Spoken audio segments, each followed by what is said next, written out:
आप सबको नमस्कार। आप सबका YS गुरु NCERT संस्कृत सॉल्यूशन इस यूट्यूब चैनल पर हार्दिक स्वागत है। आज हम NCERT के द्वारा 6th क्लास के लिए निर्धारित संस्कृत की पाठ्य पुस्तक रुचिरा प्रथमो भाग है। इस पाठ्य पुस्तक के 12वें पाठ 10वां है त्वम असि, इस पाठ का सरलीकरण कर रहे हैं। जैसा कि आप स्क्रीन पर देख रहे हैं, यह हमारा 12वां पाठ है। 10वां है त्वम असि। 10वां का मतलब है 10वें, 10वें। और त्वम का मतलब है तुम, और असि मीन्स हो। तो टाइटल की जो हिंदी हुई वो हुआ 10वें तुम हो। तो यह तो हमारे जो टाइटल है 10वां है त्वम असि, उसकी हिंदी थी। अब इसका एक एक वर्ड मीनिंग हम पढ़ेंगे। जैसे हम शुरू से सभी पाठों का एक एक वर्ड मीनिंग करते हुए आए हैं, ताकि छात्रों को पूरा पाठ अच्छी तरह से समझ में आ सके। तो किताब में आपको यह पाठ इस तरह से मिलेगा। इसका कुछ भाग अगले पृष्ठ पर है। यह है, तो यह तो आपको किताब के अंदर पाठ मिलेगा इस तरह से। और अब इस पाठ का एक एक वर्ड मीनिंग देखिए, इस पाठ में क्या स्टोरी है। यहाँ पर हमने आपके लिए एक एक वर्ड मीनिंग इस पाठ के लिखे हुए हैं। इनको नज़दीक से देखते हैं और पाठ को समझते हैं। तो यहाँ पर देखिए, एक बार 10 अर्थात 10 बालकः बालक स्नानाय नहाने के लिए नदीम नदी पर आगच्छन गए। एक बार 10 बालक नदी नहाने के लिए नदी पर गए। एक बार 10 बालक नहाने के लिए नदी पर गए। ते उन्होंने नदी तले नदी के पानी में चिरम बहुत समय यानी काफ़ी देर स्नानम स्नान अकुर्वन किया।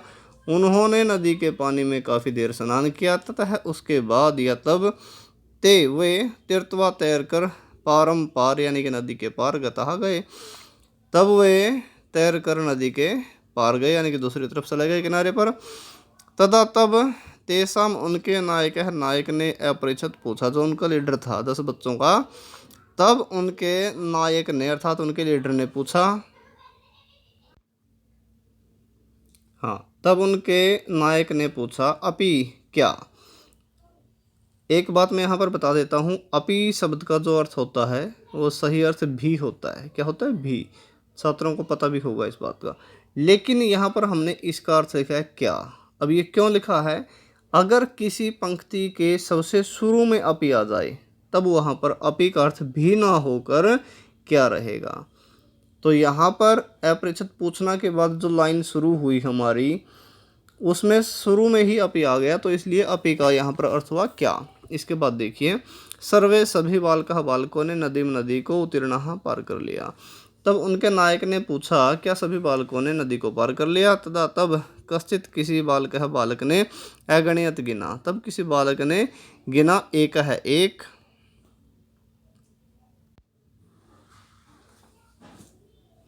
द्वौ दो, त्रयः तीन, चत्वारः चार, पंच पाँच, षट् छः, सप्त सात, अष्टौ आठ, नव नौ इति ऐसे।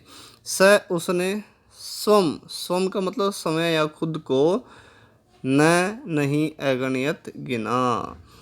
तब किसी बालक ने 1 2 3 4 5 6 7 8 9 करके इस तरह से गिन लिया, लेकिन उसने समय को नहीं गिना।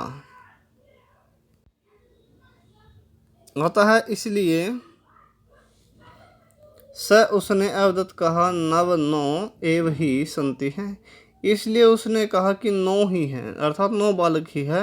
10वां है, 10वां न नहीं अस्ति है, 10वां नहीं है। अपर है दूसरे, अपे भी बालक है, बालक ने पुनः फिर अन्यान दूसरे, बालकान बालकों को अगणित गिना। दूसरे दूसरे बालक ने भी फिर दूसरे बालकों को गिना, अर्थात उसने भी खुद को नहीं गिना। तदा तदा तब अर्थात गिनने के बाद।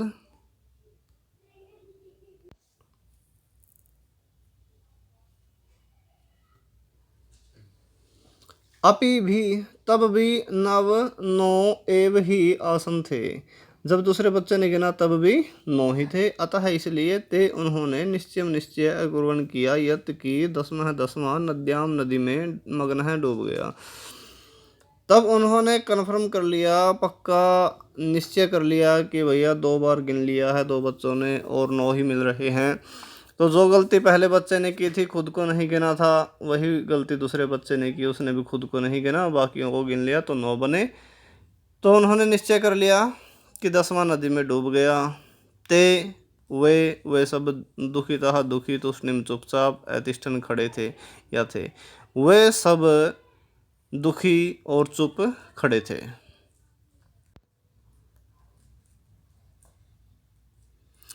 तदा तब कश्चित किसी या कोई पथिका यात्री तब कोई यात्री तत्र वहाँ पर आगच्छत आया। तब कोई यात्री वहाँ पर आया।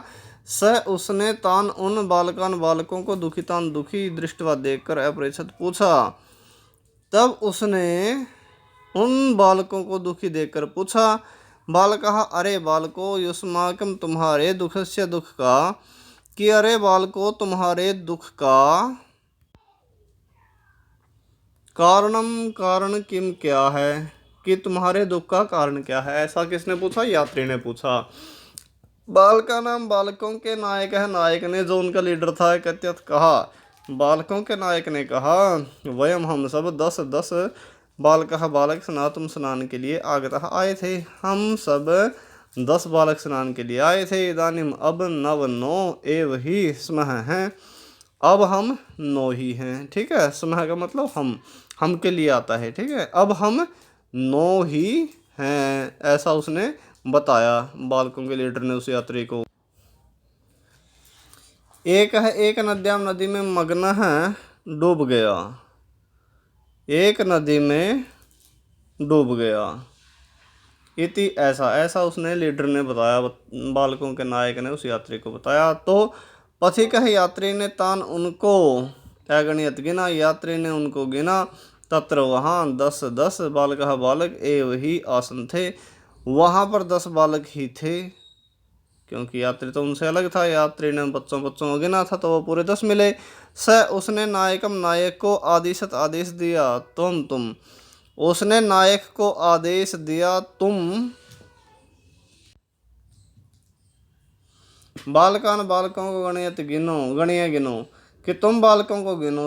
उसने तू तो नव 9 बालकों को एव ही अगणित गिना। उसने तो 9 बालकों को ही गिना, अर्थात जो गलती 2 बच्चों ने की थी पहले, वही गलती उस लीडर ने भी कर दी। उसने भी केवल 9 बच्चों को ही गिना।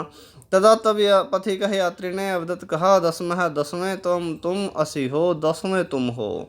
तब यात्री ने क्या कहा कि 10वें तुम हो, अर्थात तुम खुद को क्यों नहीं गिन रहे। इति ऐसा कहा। तत् वह या वैसा श्रुत्वा सुनकर प्रहृष्टा खुश भूतवा होकर सर्वे सभी गृहम घर को अगच्छन गए। तब वैसा सुनकर सभी खुश होकर घर को चले गए, अर्थात उनको पता लग गया कि हमारी गलती क्या थी। अर्थात जो बच्चा गिन नहीं रहा था 10वां वही था। तो यात्री ने उस लीडर को भी बता दिया कि तुम गिन के देखो। तो उसने गिना तो 9 ही मिले। तब यात्री ने कहा अरे 10वें तुम हो। वैसा सुनकर सारे खुश होकर अपने घर को गए। तो यह हमारा 6th क्लास का 12वां पाठ 10महत्वम असी हमने सरल किया। एक एक वर्ड मीनिंग के साथ हमने पूरे पाठ को समझा। और मैं छात्रों से आशा और विश्वास रखता हूँ आप सबको हमारी ये वीडियो ज़रूर पसंद आई होगी। यदि आप हमारे इस चैनल पर नए आए हैं तो संस्कृत के अध्ययन के लिए निरंतर हमारे साथ जुड़े रहने के लिए हमारे इस चैनल को सब्सक्राइब कर लें और इस वीडियो को अपने मित्रों के साथ ज़्यादा से ज़्यादा शेयर करें, लाइक करें, कमेंट करें। आज के लिए इतना ही, फिर मिलते हैं अगले वीडियो में। जय तु संस्कृतम, जय तु भारतम।